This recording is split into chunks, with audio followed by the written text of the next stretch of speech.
எம்ஜிஆருக்கு வந்து நம்ம கிளாசிக்கல் மியூசிக் மேலே இருந்த பற்று என்ன அப்படின்னு தெரியணும்னா நவரத்னம் படத்தில் வர இந்த பாட்டை பார்க்கணும்.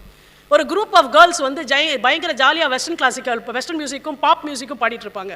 அது எல்லாத்தையும் கேட்டுட்டு எம்ஜிஆர் சொல்லுவார், நீங்கள் பாடின இதெல்லாம் எங்கள் கர்நாடிக் மியூசிக்கில் இருக்குது, இதுக்கு கர்நாடிக் மியூசிக்கில் ராகம் இது அப்படின்னு சொல்லிட்டு அந்த பாட்டை பாடுறதுக்கு அவர் யாரை யூஸ் பண்ணாருன்றதுல தாங்க வந்து the greatness of that man. Balamurali கிருஷ்ணாவை பயன்படுத்தி அந்த பாட்டை பாடியிருப்பார்.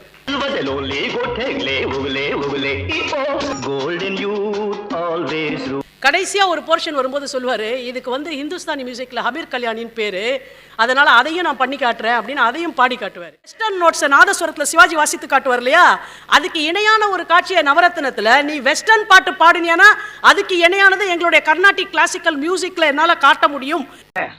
அந்த ராகத்துக்கு கர்நாடக சங்கீதத்தில் நவரச கணதான்னு பேர். ராகத்தில் கர்நாடக சங்கீதத்தில் உங்கள் தாய்மொழி தெலுங்குல கீர்த்தனை இருக்கு.